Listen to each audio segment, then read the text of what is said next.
everyone, I'm Meredith, and I can't trust anyone. But I have a good reason for that. Want to know more? Like and subscribe to MSA. My dad was the most special person in my life. He made me homemade milkshakes and taught me how to throw a kick and a punch when I was only 6 years old. He always said that I should know how to take care of myself, and I thought he could do no wrong. Except a day after my 11th birthday, I woke up to Mom crying. What's wrong? Your dad left. Like, left to get some milk? No, he left us, Mare. Look at this note. He'd been stressed for weeks at his job, and I thought he'd be okay, but I guess he wasn't. I tried calling him too, but he left his cell phone at home. What? Dad can't leave me just like that. He tells me everything. I'm sure there's some mistake. He must be around the corner. And I darted outside the house and started running around the neighborhood, screaming for Dad, but he really wasn't around. Finally, Mom caught up to me and took me home, and I was a crying mess for days. We tried looking for Dad for weeks, but it was like he'd vanished into thin air.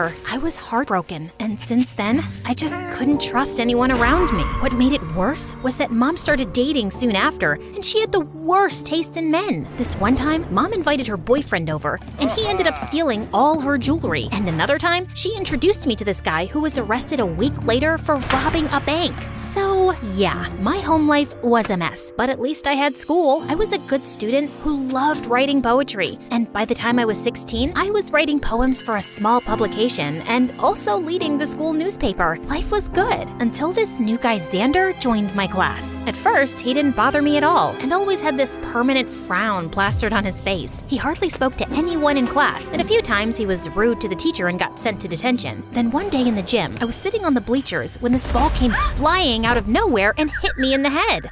Ow! Watch it, morons! I could have died! But you didn't. And you're in a gym class. We're supposed to play here, not sit in a corner and sulk over a notebook. Now give me that ball. Apologize first. Bite me. With that, Xander snatched the ball from my hand and left. I was so mad I charged after him to give him a piece of my mind, but instead, I tripped and fell right into Rod's arms. He was my senior and the captain of the football team. Girls tripped over each other to get a glimpse of Rod's handsome face and athletic body, and looking into his green eyes, I could see why. I'm sorry, I just lost my balance. And I think I lost my heart. Are you okay? I'm fine. Sure about that? You could have a concussion.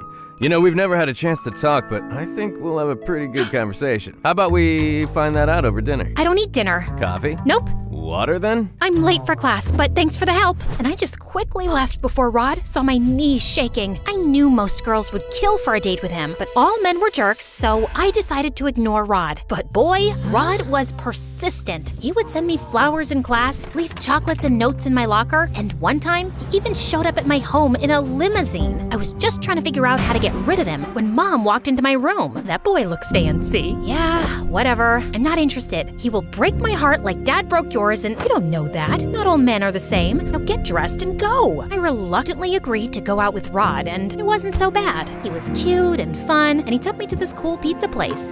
So I was wondering, you could date anyone. Why me? 'Cause you're smart. I've never dated smart girls before. Did you just call me a nerd? No, I called you a pretty nerd. You're sweet, unlike that rude Xander. He's such a brat. You'd know him, actually. He's on the football team. Xander has always had temper issues. If I were you, I'd stay away from him. Anyway, let's not spoil our date by talking about him and concentrate on more important things, like me. Rod reached for my hand, and my stomach felt like it was in knots. We ended up talking some more before Rod dropped me home, and soon after, we started dating. School was twice as fun with Rod around. We'd have lunch together, and Rod would take me to these amazing parties, and things were going well. But then one day, I walked into my class and saw Xander bullying a student. I barged in and pushed Xander off.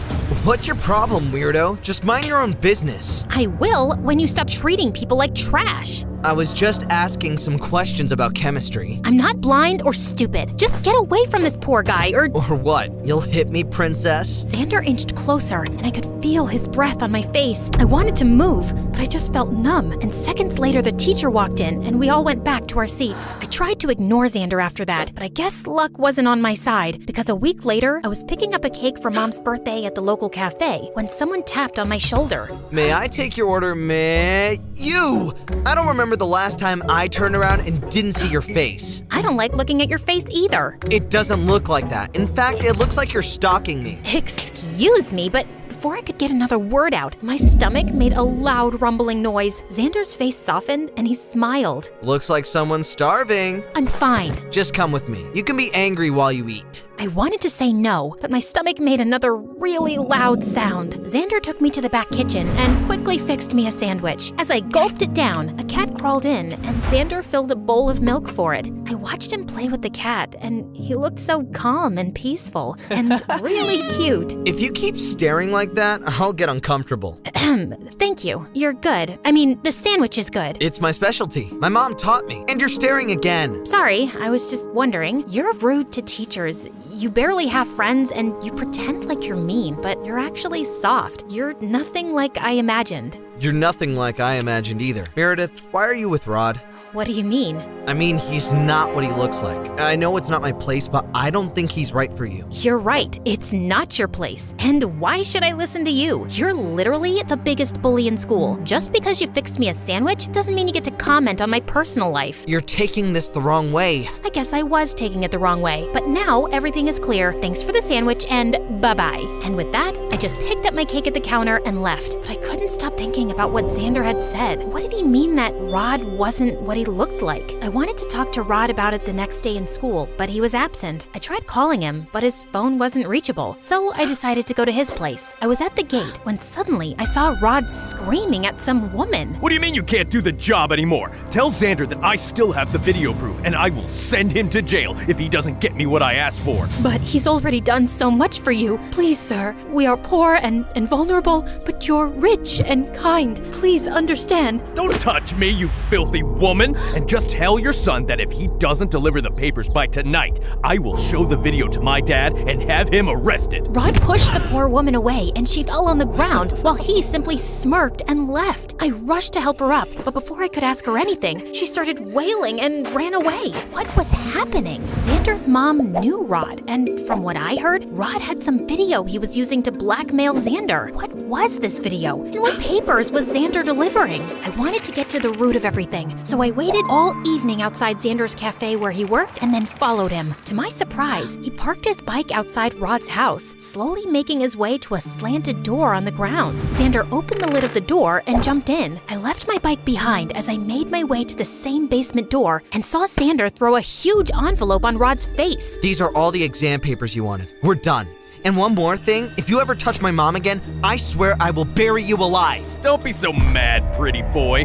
Also, we're far from done. You still have to write me that essay for my college application. Make sure it's perfect, or you know what I can do, don't you? I've already done everything I can, Rod. Just quit torturing me. It's nothing to what you'll go through in jail. All I need to do is make one phone call and tell the police how you stole from my dad. Rod smirked at Xander in the most evil way before moving closer and spitting in his face. Xander lost it and hit Rod, and the two of them got into a huge fight. I wanted to do something, but before I could, the basement door I was leaning on broke and I dropped to the floor. Thankfully, it wasn't too high, or I would have ended up breaking my bones. Both Xander and Rod looked at me in shock as I got up. Meredith, oh my God, are you okay? I'm fine. Step away from her, she's my girlfriend. What are you going to do, spit in my face again? You bet I will. Rod tried hitting Xander again, but this time I got in the way and pushed him away. Don't hurt him. Why are you so worried about this worm? You like him, don't you? I dated you even though you're way beneath me. You should be thanking me, but instead you're choosing him? I'm not choosing anyone, but I do know now that I don't want to be with a psychopath like you. Rod turned to me with crazy eyes, and I thought he was about to hit me when suddenly his dad barged in. He must have heard the noise when the door crashed. What is this mess? Xander, what are you doing here? Dad, Xander is a thief. Remember you lost your favorite watch? It was Xander who took that. See, I have proof. Everything was caught on camera. Rod's dad looked at Xander in shock as Rod showed him the whole video, and then Xander explained the whole story. Apparently, his mom worked with Rod's family as a housekeeper, and he and his little sister grew up with Rod's family. Last year, my sister was diagnosed with a lung condition. We really needed a lot of money for the treatment, but Mom didn't have any. So one day, while the whole family was away, I broke in, stole one of your watches, and sold it to pay for my sister's treatment. I thought I'd somehow collect the money and replace the watch eventually, but Rod found out, and since then he's been blackmailing me to cheat on his college applications. He told me that you'd cut him off if he didn't get into a good college, sir. I didn't want to go to jail, so I did what he said. But Rod's demands never stopped. I'm so sorry. Xander broke down in tears, and I felt so bad for him. Thankfully, Rod's dad understood and forgave Xander and said he wouldn't press charges. Rod lost his mind and started throwing things like a maniac, but his dad called in security and they dragged Rod away. Xander escorted me outside and called me a cab. We were waiting when he finally spoke. Meredith, I've never said this before because you were with Rod, but I really like you. I always have. You're a good guy, Xander, but I can't be with someone I can't trust. You should have just told Rod's dad the truth. I know, I was a coward, but I felt I didn't have a choice. You always have a choice. You had the choice of being honest. Meredith, I want to go. Saying that, I slid into the cab and left, leaving Xander alone. I didn't hear from Rod again, but Xander tried calling me a million times, and I ignored him. I didn't even want to go to school and felt totally lost. I guess Mom saw that because one night she walked into my room and asked me what happened, and I ended up spilling everything. I loved your father, and I know you did too. He suffered some hard knocks and didn't deal well with it, and it hurt us, but that doesn't mean everyone else will be the same. Well, Rod turned out to be crazy, and what if Xander is dishonest again? Look, he shouldn't have stolen from Rod's dad, but he did it for his family, not out of some greed, and that says something about him. Go talk to him, Meredith. I hugged Mom and rushed to the cafe Xander worked at, but he wasn't around. Luckily, the manager recognized me from before and handed me Xander's address. I went to his place and knocked, and seconds later, a cute little girl answered the door. Hey, is Xander around? Nope, but you can wait. You're Meredith, right? How did you know? Xander told me you were the prettiest girl he'd ever seen, and you are pretty. I didn't say that. I said she's pretty, but she's the smartest girl I know. I turned around and saw Xander behind me. He signaled his sister to leave, and then it was just him and I. So what brings you here? I thought you didn't want to see me. Xander, all my life I've hated my dad for breaking my trust. It's really difficult for me to open up to people. And dating someone like Rod, who turned out to be a complete psycho, messed up my mind, and I just needed some time to figure out my feelings. And have you figured them out? Kind of, but I need you to promise that you won't lie about anything to me. I promise. Now can I ask you out on a date? Depends on how well you kiss.